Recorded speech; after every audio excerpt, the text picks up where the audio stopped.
With 1 hour until voting closes, we are bringing you team coverage across Fayetteville all night.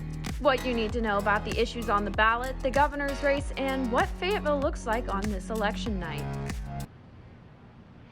First-time voters still have time to make their ways to the polls. Why the young vote matters tonight on UATV. Students have gathered at the Union to watch and enjoy who's going to become their next governor. UATV starts now.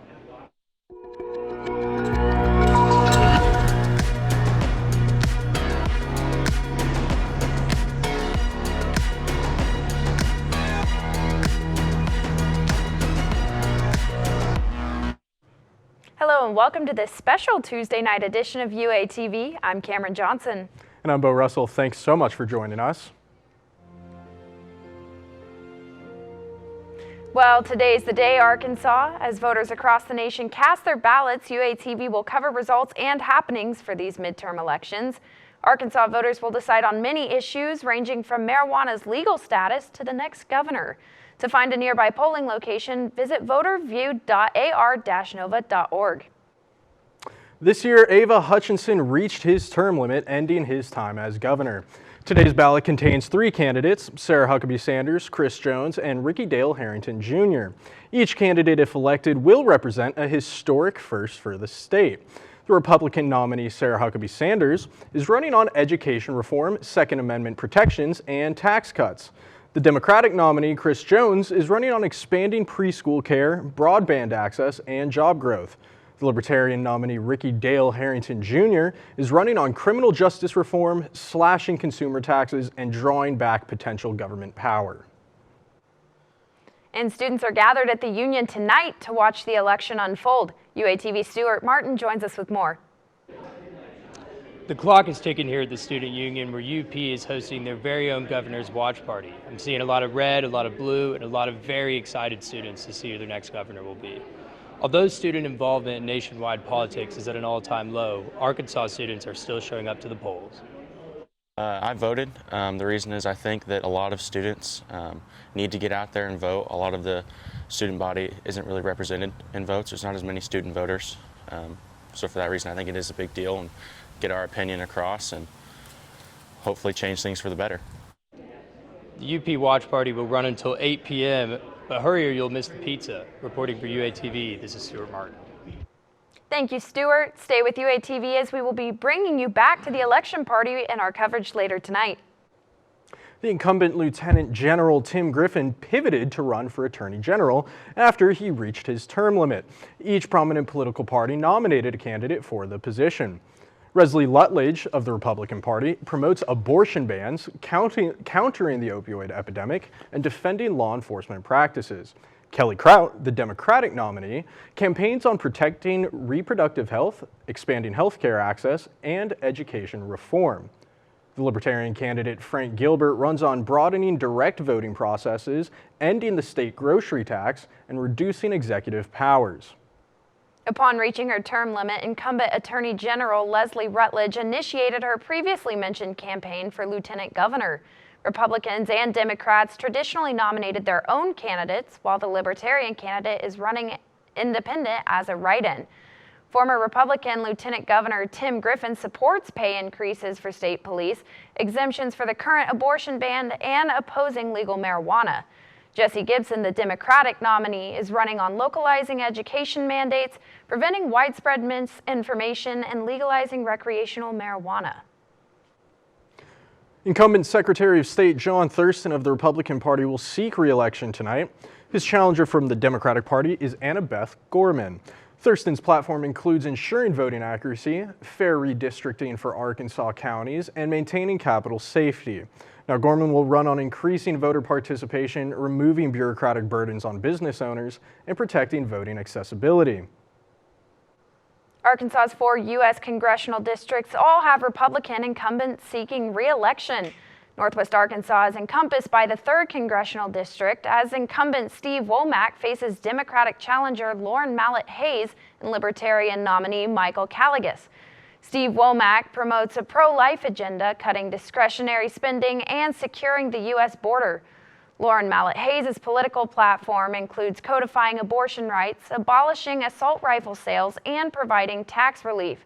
while Michael Caligas is running on cutting federal grant programs, lowering national debt, and implementing American isolationism. John Boozman, the Republican incumbent senator, is seeking a third term. Democratic nominee Natalie James and Libertarian candidate Kenneth Cates will challenge Boozman's bid. Now, John Boozman's political platform encompasses supporting law enforcement, the Second Amendment, and abortion bans. Natalie James promotes expansion of healthcare access, combating climate change, and advancing public infrastructure. Kenneth Cates, however, intends to cut federal spending, cutting Medicare and Medicaid, and reducing welfare programs. Arkansans in Washington County also vote for or against paying for 1,000 new beds. Coming up, find out what this could mean for the future of the Washington County Jail. I'm here outside of a voting center right off Dixon Street where a few people are making their ways to the ballots to cast their last-minute votes.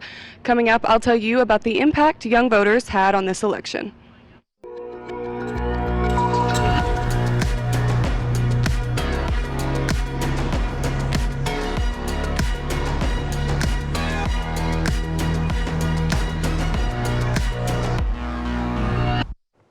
The percentage of votes from young people over the age of 18 has increased in recent elections. UATV's Reagan Hubbard is reporting live to tell us about the significance behind getting young citizens to the polls. Reagan? Today wraps up voting for the 2022 elections, and to understand young votes specifically, I spoke with professors and students this week who told me about what it's like to vote as a student in the state of Arkansas. Today was the last opportunity for early voting in Washington County. In 2020, an estimated 50% of people ages 18 to 29 nationwide voted. This was an 11-point increase in young votes from 2016. While the trend of young votes are increasing, many U of A students face hurdles to get to the ballot in time. I think there are a lot of obstacles that are in the way of young people voting. Our students work, they have school, a lot of them are away from home. So getting back to their hometown to vote can be confusing. While voting as a student comes with certain efforts, I spoke with one that made it a point to register in the state of Arkansas so that her vote counts where she lives.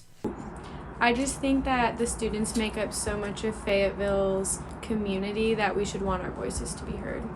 An advanced instructor who teaches government and media at the U of A, Gina Shelton, encourages even her out-of-state students to cast their vote in whatever county they're registered for.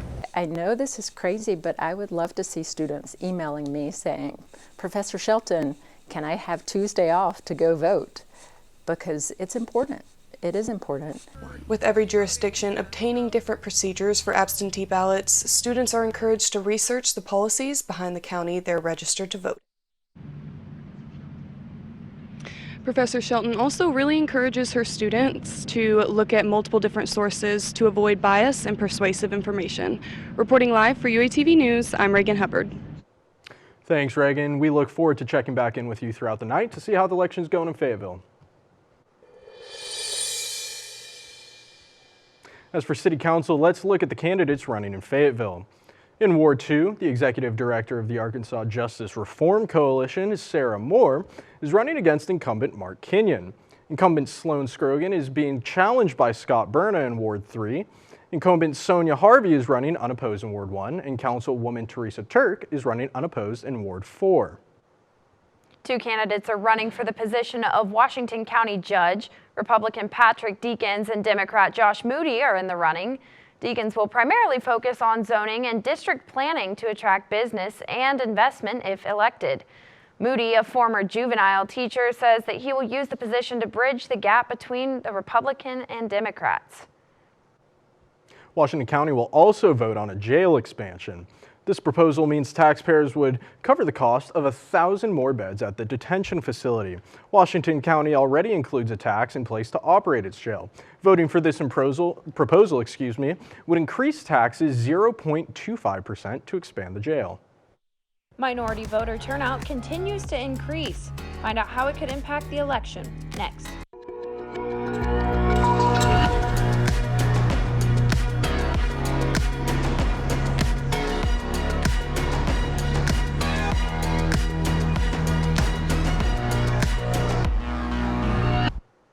Recently, minority voter turnout has been increasing. UATV's LaKyra Banks spoke with some of these minority voters about the values they feel are most important as they head to the polls. Unity. Impactful. Diversity. Equity. Acknowledgement. Equality. It would be courage. These are all values minority voters are looking for ahead of the midterm election. All voters say they're searching for candidates who share their own interests. Trying to vote for somebody who can best represent, what you value. According to a PBS poll, some of the top issues for voters who identify as Black, Latino, Asian Pacific Islander, or Native American include racial disparities, housing, abortion rights, and police brutality. There's a lot of bad things happening within the police department, and it's not being taken seriously. And so that's one of my biggest concerns, is that needs to be a focus a candidate should be talking about. Asian American voter Sue Yu says it goes beyond making changes. She says she wants someone who understands. If they are just open and acknowledge the difference in the cultural aspect and just respect, I think that's the #1 thing. Despite a record-breaking turnout in 2020, Oliver Sims says it's still important for minority voters to get out and vote. A lot of people do come out and say that voting, one vote isn't going to matter. That's not true, because if everybody has that same mentality, it all adds up. Reporting for UATV, I'm LaKyra Banks. Data from the U.S. Census Bureau shows that more Black Americans voted in 2020 than any election since 2012. Latino Americans and Asian Americans also surpassed their previous records. Minority voter turnout, is expected to remain high this midterm election. Know what you are voting on, how an amendment to the Arkansas Constitution could impact religious freedoms. And Arkansas looks to legalize non-medicinal marijuana. What that means for the state and those looking to make purchases, next on UATV.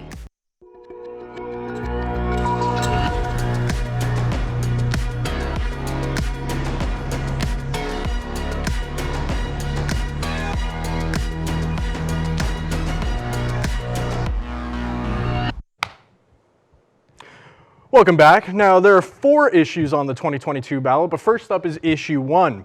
Issue 1 revises ruling for calling special legislative sessions. A vote yes means you favor changing the Arkansas Constitution, allowing state legislators to call sessions without the approval from the governor. It would also allow state legislatures to discuss issues not on the agenda. This gives more power to the legislature and less to the governor. A vote no means you do not favor changing the Arkansas Constitution, allowing state legislators to call special sessions. A vote no also allows the power to stay only with the governor. Those who favor Issue 1 say this ensures the government does not overstep their bounds and puts more responsibility on state legislators. Those who do not favor Issue 1 say the power to call into special session should remain solely with the governor. This issue requires more work for the state. And Issue 2 on the ballot requires 60% voter approval for constitutional amendments and citizen-proposed state laws. Previously, it was only a simple majority. A vote yes means you favor 60% of voter approval, and this would make it tougher to change the Arkansas Constitution. The supermajority would also make it harder to pass laws. A vote no means you support the simple majority. Those voting no believe Issue 2 would make an unfair majority. Now, Issue 3 intends to alter the current status of religious freedom in the Arkansas State Constitution. Currently, religious freedom cannot be, quote, substantially burdened. If Issue 3 does pass, then the verbiage will change to simply burden. A vote yes on Issue 3 would further limit the government's actions regarding religion, while also removing an exemption for correctional facilities. A vote no on Issue 3 would keep the current status of state religious freedoms the same. And the final initiative on this year's ballot measures deals with the legalization of recreational marijuana. Issue 4. A vote yes on Issue 4 allows all Arkansans above the age of 21 to own a maximum of 1 ounce of marijuana, removes taxes for medicinal marijuana purchases while distributing added funds to key bureaucratic programs such as law enforcement. A vote no on Issue 4 would maintain the sole medicinal status of marijuana within the state. And Arkansas voters decide whether or not to amend the Arkansas Constitution. Issue 2 on the ballot, if passed, would require 60% of a vote to win future referendums. This makes people wonder what that means for the marijuana legalization initiative. UATV's Sydney Tyler brings us more on Issue 4. Sydney?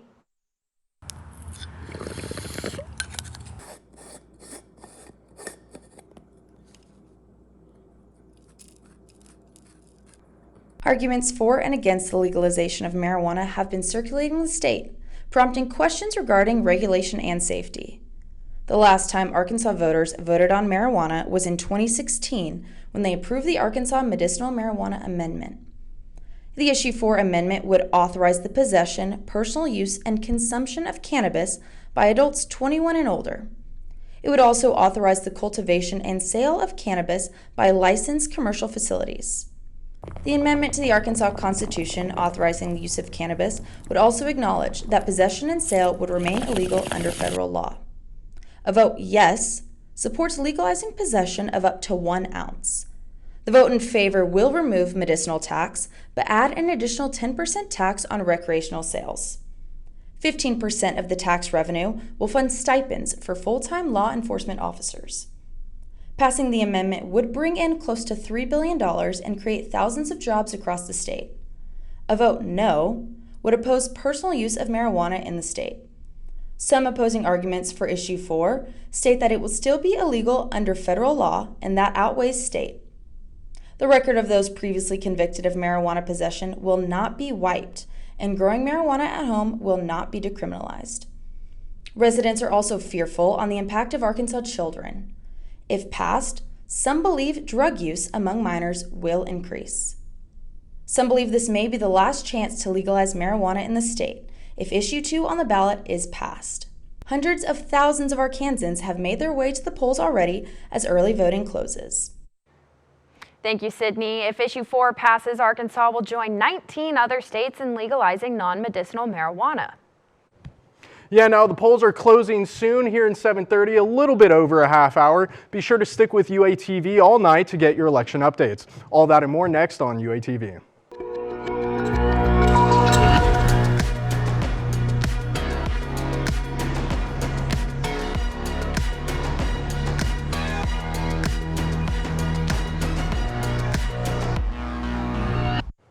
Speaking of elections, a big one happened here on campus this past weekend. The Hogs celebrated 100 years of homecoming on Saturday. One of the many traditions that happened on the Hill was homecoming court elections. Congratulations to Carly Barnett and Jason Collins for being crowned 2022 Homecoming King and Queen. Now, on a less positive note, how about that Razorback football team? Less positive, Cameron. I called this weeks out. Anyways, though, that's all the time we have for UATV. Come right on back at 7:30. We're going to be covering the election all night. I'm Bo Russell. And I'm Cameron Johnson.